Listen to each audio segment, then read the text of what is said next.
Hi, my name is Hasan Mahmood and I work for the British Red Cross at the Manchester Royal Infirmary Hospital. The service we provide is called the Independent Living Service and Crisis Response, and it is mainly due to the winter pressures.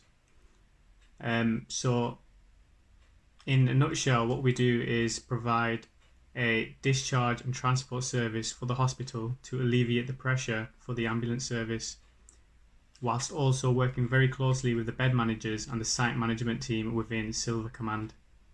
The site management team and the bed managers have been up to their necks with patients coming in and out, prolonged admissions due to the current climate that we are in at the moment with the coronavirus. We work very closely with them to ensure we help with the patient flow system to ensure patients are given and allocated the beds that they need, whilst also patients who can be transferred over to the hospital or could be their care could be taken into the community, so then they can have a district nurse working with them, and then others that do need the beds can be allocated a bed. We also work very closely with the nurses and healthcare staff within the wards. They are usually the people who refer patients to us, whilst following our very strict guidelines and criteria in who we can transport home. Mainly we do transport patients who will sort of fall through the net, in the sense where some patients we have found once transported home, they are not given the care and support that they need to stop a repeated admission. So what we come in is we transport the patient home from the hospital, and we try our best to carry out a risk assessment within the home and see whether or not we can signpost them to teams and services within the community that can further provide support to ensure their well-being and their dignity are upheld. So there are on a day-to-day basis we do encounter problems where some patients their homes just need decluttering. They'll have food in that's out of date, so they just need a food shop. So we come in, then we can provide the food shop. We do our best to resettle them within their homes, but we can only work. We only have a specific remit to which we can work to. So the people who work within the community are vital in supporting the service users that we transport home. I work as a service coordinator at the hospital, so I coordinate the team that works within the MRI hospital. I find the referrals and pass on the referrals to the team that I work with, and they help transport the patient home. Mainly my job is to ensure that the people we are taking home are in need of our service, and I coordinate with all the general staff within the hospital. So that would be the bed managers, the site management team, and I'm sort of like a bridge between the Red Cross and the NHS.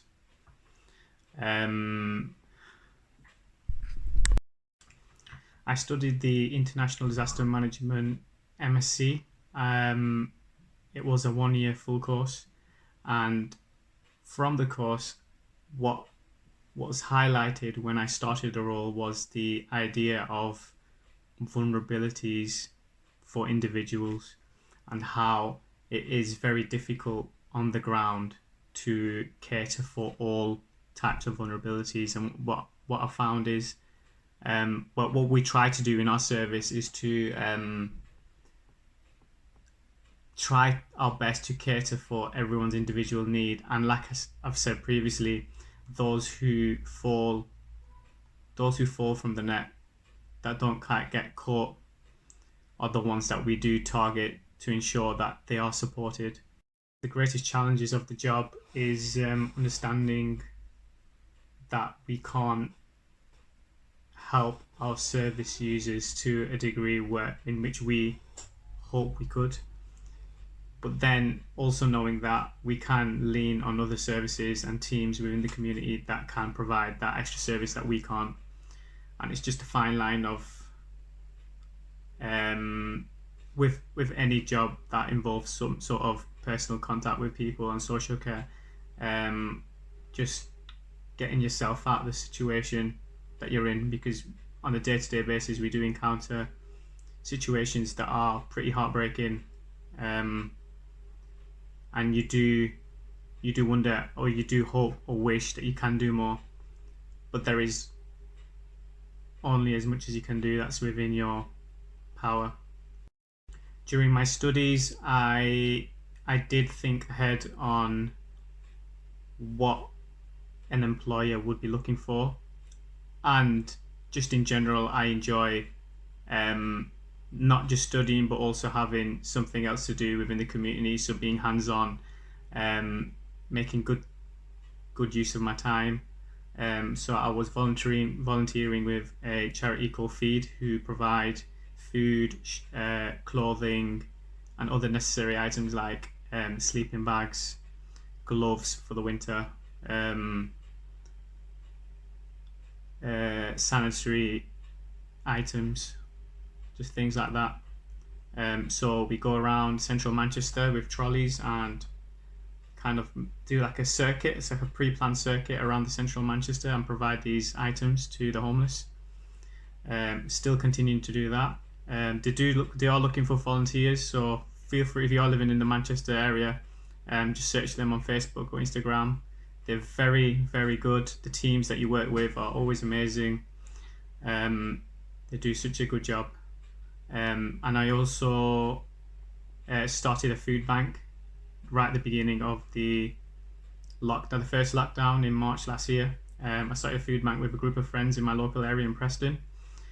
So we started a Fisherwick Community Food Bank, and it's been running ever since. We've helped thousands of families. We were working directly with schools, and we established ourselves pretty quick from when we started operating with the council. So the council have been a massive help. We've been working closely with supermarkets who do provide us with weekly food, and also the community. It was amazing to see how the community did get involved with our food bank, and everyone was ready to put in their time whenever they could, be it time or even with donations and stuff.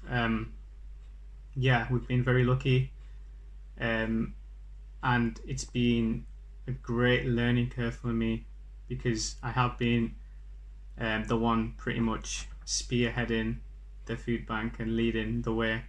So I've learned quite a lot on how to manage teams, the processes behind the actual food bank as well. So like, to actually build a food bank up, it's very, very difficult, takes a lot of time, but it's definitely worth the time, because once it's there, it kind of operates itself. I've also worked in refugee camps, volunteered in refugee camps within Calais, Lesbos, which is actually one of the reasons why I came into my studies in the first place. So why I actually wanted to be a humanitarian was because of my experience within the refugee camps. And I've kind of continued that within my local area. So we try our best to support the refugees and asylum seekers within the Preston area as much as we can with the food bank, and see if we can follow up any of the requests that they have. And my advice, I would say, would be to just use your time as best as you can. That's the best thing you could ever offer anywhere. The most valuable thing you have is your time, and employers see that. They know if you're willing to even give an hour a week, you are driven, you're keen, you're interested. Find a cause that you are particularly gravitated to. Find an organisation that is campaigning for that cause, fighting for that cause, and see whether or not they're looking for volunteers. Usually they are, even within the times that we're in. And I know a lot of you will be apprehensive about working out and being out because of whatever reason. You could have health issues, or you could be anxious about being around people because of the coronavirus situation. But there are a lot of organisations, from what I've seen and heard, they've managed to change the way they operate and find roles that can be done remotely, so within the comfort of your own home. So whatever you are studying or whatever career path you do have in mind, find a cause that you're interested in and volunteer for them, for any organisation that you can find that kind of means something to you. That will definitely highlight you and make you stand out in front of any potential employers in the future. To provide you with a good insight on what you could possibly do to help yourself pursue a career within the humanitarian sector. If there are any questions, I'm sure you'll be provided with my email. Thank you for listening. Take care.